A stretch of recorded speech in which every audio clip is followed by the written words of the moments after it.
on it, you can fill in the blanks. You might be able to look at the scripture on the back side and figure some of them out, but I want you to listen too. Now today we are continuing a series that's going through the letter of 1 Peter. It's called Living Faith for Hard Times. And we all have hard times, don't we? How many of you have never had a difficult time in your life? Life is filled with a lot of difficulty and suffering. And God never promised us a smooth slide into the kingdom of God. In fact, Jesus told his disciples, in this world, you will have trouble, but be of good cheer. I have overcome the world. Disavow yourselves of any notion that placing your faith in Jesus is a promise that life will be smooth and everything will go your way. Often life becomes even more difficult when you attach your wagon to Jesus' soul train. A friend of mine was in Taiwan. He was a professor at one of the local Taiwanese seminaries, but he was from Lebanon. They fled the country during an Israeli invasion when there were bombs falling everywhere. He was the only one in his family who has become a Christian. He said his decision to become a Christian made life more difficult for him.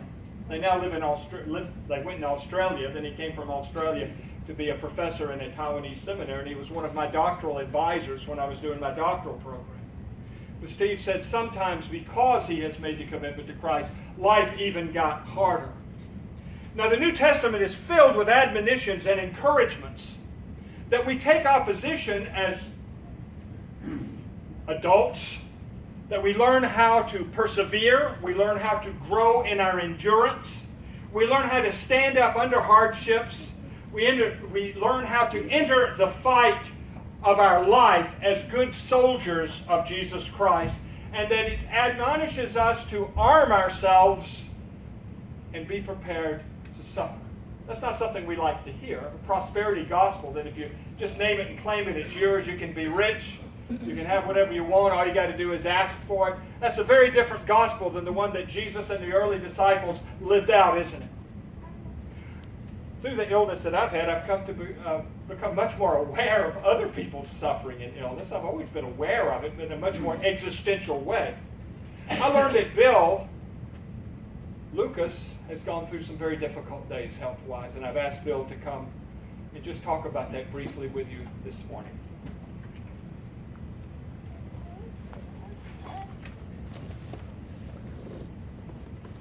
Back in 1992, I had a stroke. It was due to a brain bleed in the left hemisphere of my brain, and the left hemisphere controls your right side. So at that point, my total right side had gone totally paralyzed. Fortunately for me, normally left hemisphere will also affect your speech, but it did not. This stroke did not affect my speech. It's now affecting my speech, but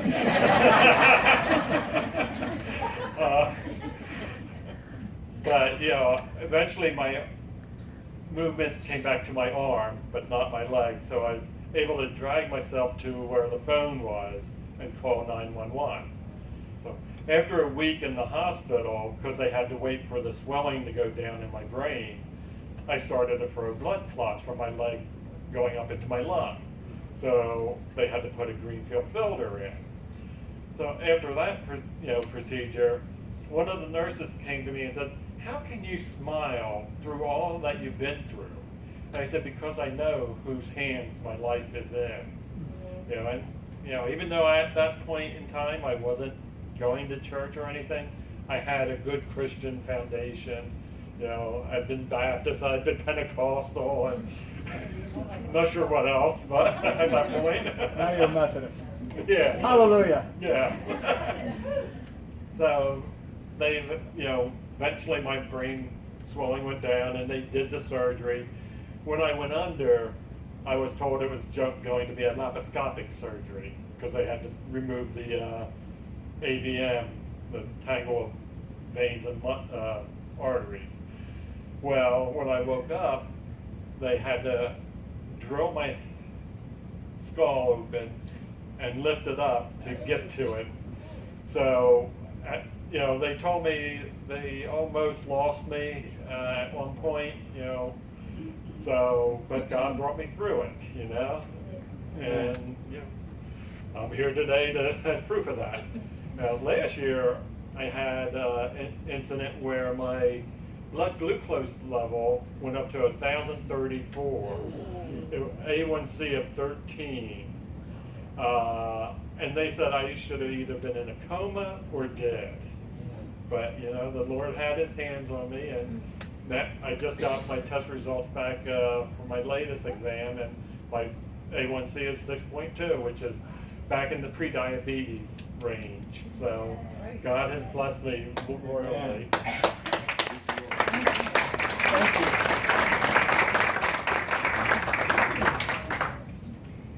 Thank you, Bill, for sharing that. Bill has done a lion's share of the work as the lay leader of the church since I've been out and helping with the bulletin and making all kind of calls and follow-ups and running the office. Even though we don't have a secretary right now, Bill has fulfilled so many roles, and I really appreciate Bill. And I thank God that he's in this world and that God has brought him through a number of crises. I think what he said was so important, that he knows in whose hands he is. That's a very valuable thing to know, that can get you through hard times.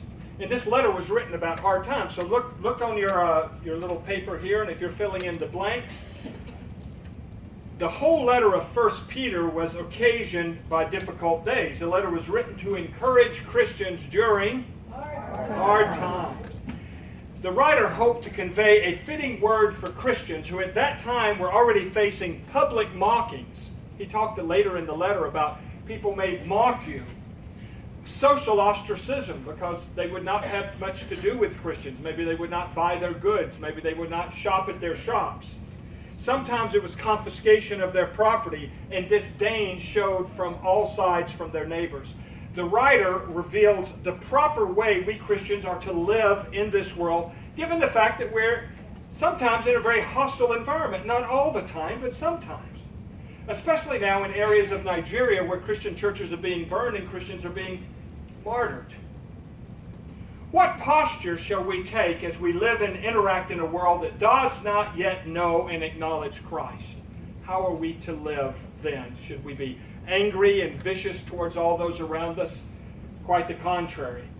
Number 2, as God's people, what posture do we take in the world? We are to regard ourselves as, can you get it? Immigrants and strangers. We have a lot of talk about immigrants in our world today and how Christians and non-Christians are trying to treat people that cross our borders, some legally and some illegally.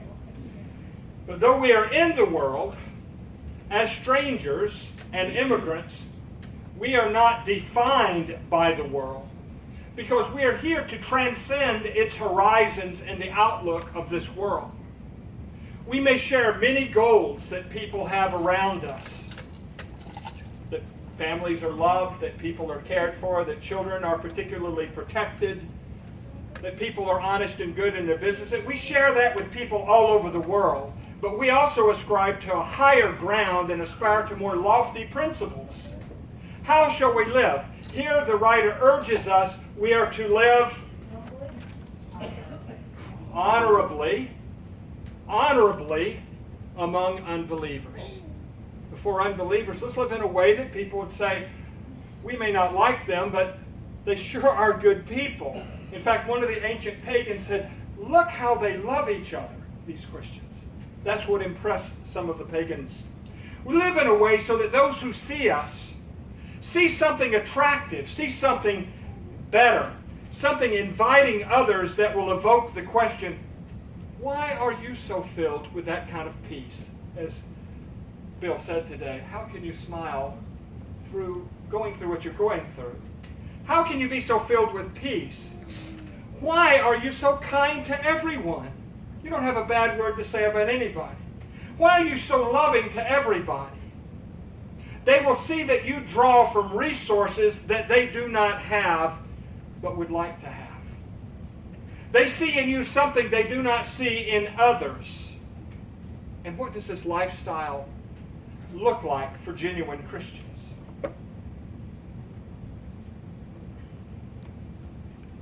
know what we should look like? People that are always encouraging. People who don't have a negative thing to say about others behind their backs. Always affirming, always hoping for the best. 1 Corinthians 13 about the nature of love. Love is kind. Love is good. Love is not rude. Love is not boastful.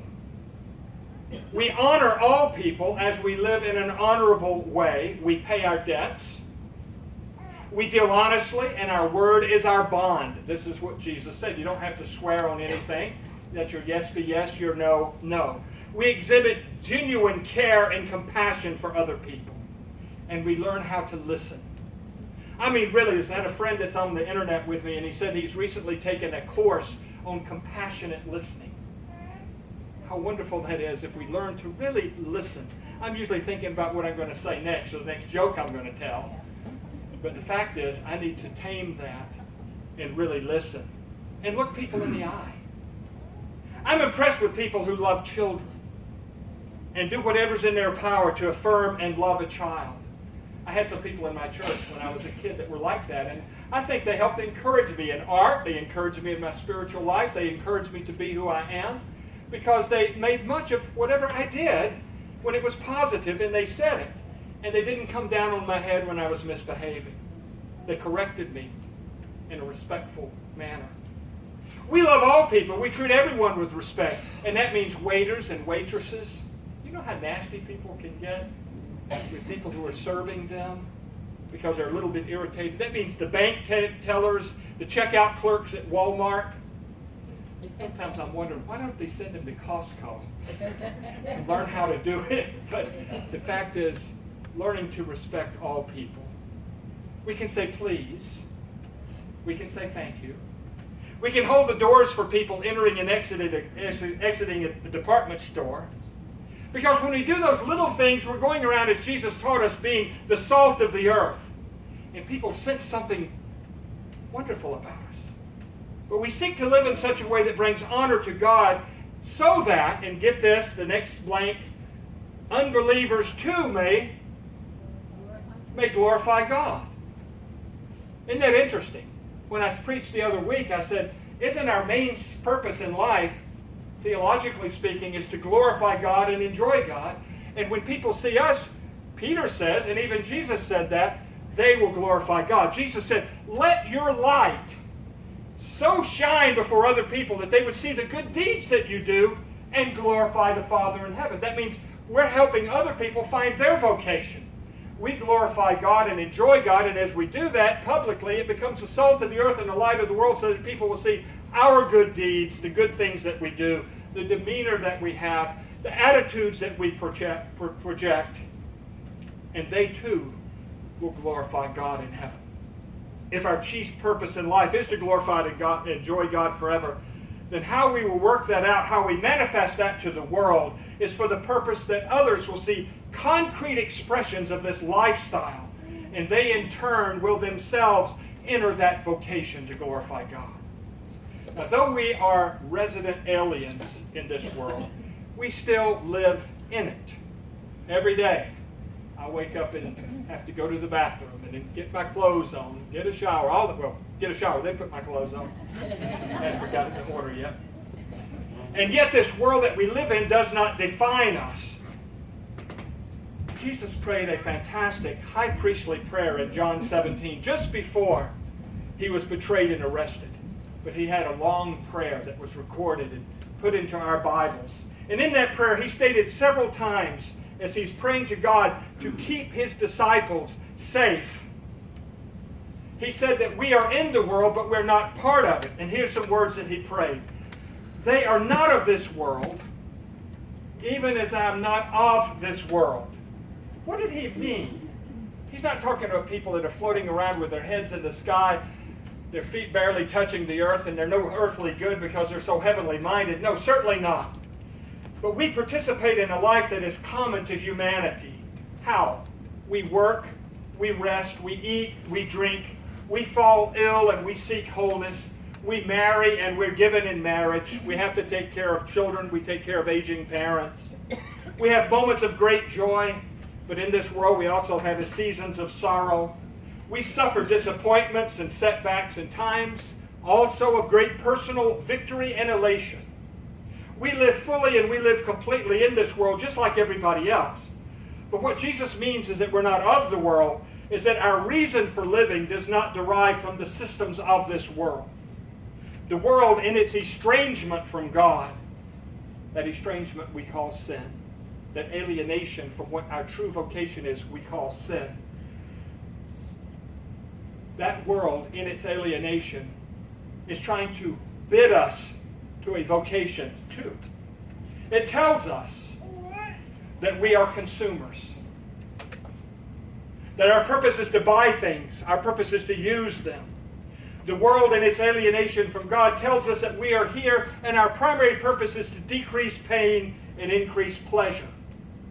Or that we're on a quest to gain power and wealth and fame. Spend your whole life doing that. Get as many toys as you can.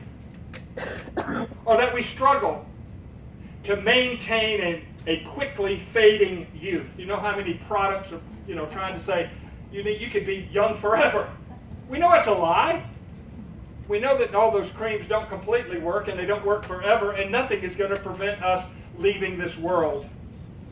But the horizons of this world are shallow. And they lack an eternal reference point. No, as Christians who confess Jesus is the Lord, we march to the drumbeat of a different drummer. What determines our purpose in life? What, or better, who gives us these marching orders? Who are we and to whom are we accountable? Who holds us in his hand, as Bill said? So we are indeed in the world, but we hear the beckoning call from the one who is outside of this world. Though we live as immigrants and strangers in this world, God has not physically removed us from this world. God has not translated us into some kind of isolated sanctuary. He's not asked Christians to leave your homes behind and go and live in a big commune somewhere like Jonestown in Guyana. The early Christians were very much part of the first century Middle Eastern culture that included the overrule by the Roman Empire. When this letter was written, Christians were held in suspicion in the Roman Empire. For one thing, they did not worship Caesar as a god. Some accused Christians of being rebels and possible insurrectionists. Nero, one of the first emperors in the 60s, to turn his anger against Christians, blamed Christians for the burning of Rome. Of course, many found out he's the one who set the fires, had the fires set so he could have the glory of rebuilding Rome in his name. But he was able to aim his guns at Christians, and many of them died. In fact, Peter and Paul both died during those persecutions because they served a different Lord other than Caesar. They would say, why are you serving a man, Jesus of Nazareth? He was a criminal who was crucified for insurrection. It was fake news, but it went over. Claiming that Jesus was Lord, not Caesar, was evidence in a pagan world that Christians were disloyal to Rome. Christians were not a threat to the just government or to laws. They were not anarchists. So the writer instructs Christians thus, and he writes this, and this is the next blank. Yet for the sake of the Lord, we should submit to every human institution, such as the emperor and governors. But that's hard for us to take sometimes. They had no choice. They were not in a democratic republic where Caesars were elected. They were imperial and even exalted themselves to be worshipped as gods. But Christians, under fire of the Roman Empire, sought to show the pagan world around them that their commitments to Jesus Christ as Lord did not turn them into violent revolutionaries determined to overthrow Rome. So given the situation they were in, many were slaves and had no choice about slavery. They could not declare themselves free. Many more were very poor people. scratching out a bare existence under the heavy taxation of Rome. Most Christians occupied no political offices. Few were wealthy in this world's goods at all. They had little power and posed no threat to a violent revolt. But showing proper deference to the emperor and to local governors did not compromise their Christian commitments. They would say, we will pray for the emperor. We will pray for the government, but we will not worship the government. They could model good citizenship and good moral behavior even if they did not see Rome as anything more than a concession to sin. They were not anarchists, thumbing their noses at the claims to power of Rome. They knew that God had established, though, human authorities to keep relative peace on this earth. And the writer says that the proper work of the government is to do what? Punish those who do evil and praise those who do good. Now they're giving the best light, the most charitable way that we can look at what government is. Government doesn't have all the answers. There's many things in human life that there's no political solution for.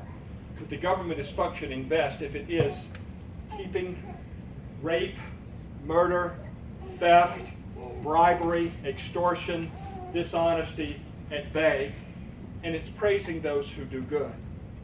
This is not a complete theory of state, but for Christians who were largely excluded from power anyway, it was sufficient to maintain proper respect and deference toward the government.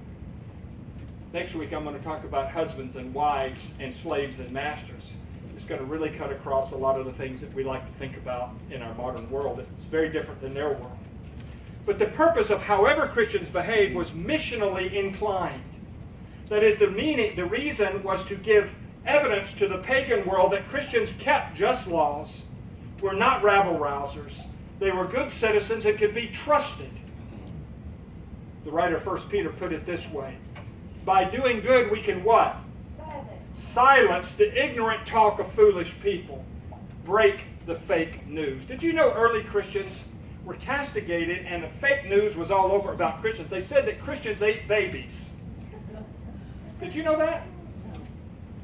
You know where it came from is that Christians would often pick up baby girls, especially who are abandoned to the ash heaps, that would either die if the father did not want them. They could toss out born children if they were a girl, and they would put them somewhere in the garbage dump. Unscrupulous people would raise them as prostitutes. So sex trafficking was going on in that day. But because Christians would pick them up to raise them as Christians, and they ate the body and blood of Christ, the word went out, Christians get the babies and they eat them. People believed it. They also said Christians are atheists. They do not believe in any God because they would not worship any statue. And the pagan idea was statues are the gods. So they said Christians are revolutionaries. They eat babies. And they had what they call love feasts, which would be kind of like Methodist dinner on the ground. And so they said these were orgies, that Christians would swap wives and everything. Pagans did a lot of bad things, but they didn't like the swapping of wives. So, but this is saying, silence the ignorant talk of foolish people. Don't give the opportunity for unbelievers to slander us and have good reason to do so. Live honorably so as to render detractors speechless with nothing real to accuse us of. But the writer offers another set of metaphors to give us a Christian identity. In this world, we are slaves. We don't like that word. We have a bad history of slavery. It's an evil in this world. But in a world that slavery was generally accepted, the writer says, live as slaves of God. But at the same time, we are the most free. That's the next blanks. People on earth. That is a colossal paradox. Bob Dylan wrote a song entitled, You Gotta Serve Somebody, in which one of the stanzas went like this. Listen to the words. You might be a rock and roll addict, prancing on the stage. You might have drugs at your command, women in a cage. You may be a businessman or some high-degree thief. They may call you doctor, they may call you chief, but you're going to have to serve somebody. Yes, indeed, you're going to have to serve somebody. Well, it may be the devil or it may be the Lord, but you're going to have to serve somebody. And Jesus said, whoever commits sin is a slave of sin, if that's your lifestyle. But he said, but if the Son sets you free, you will be free indeed. St. Augustine prayed this prayer: Eternal God, you are the light of the minds that love you, the strength of the wills that serve you. Grant us to know you so that we may love you, and so to love you that we may fully serve you, whom to serve is perfect freedom in Jesus Christ. That is the colossal paradox. In salvation, we transfer masters. Slavery to sin and death, we transfer to slavery to life, freedom, and peace. In slavery to Christ, we are truly free. We're emancipated to be what God really summoned us to be, persons who know how to glorify God and enjoy God. And Christian liberty sets us free from the slavery to sin, death, and the devil. No more fear of dying. No more fear of being overcome and overwhelmed by evil. Christian freedom is an invitation to live without fear, to live with confidence and hope that is good not only for this life, but also to the world to come. In the letter that Paul sent as an encyclical letter to churches throughout a region called Galatia, the Apostle Paul wrote these words: Christ has set us free for freedom. Therefore stand firm and don't submit to the bondage of slavery again. You were called to freedom, brothers and sisters. Don't let this freedom be an opportunity to indulge your selfish natures, but serve each other through love. All the law is fulfilled in a single commandment: love your neighbor as yourself. If you bite, if you devour each other, be careful that you're not eaten up by each other.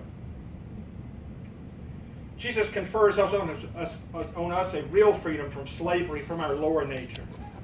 All of the misordered passions that war within our hearts, he tames. And what does this freedom look like? Paul tells us the fruit of the Spirit is love, joy, peace, patience, kindness, goodness, faithfulness, gentleness, and self-control. There's no law against these things. Those who belong to Christ have crucified the self with its passions and its desires. Both Peter and Paul encourages Christians not to abuse the freedom.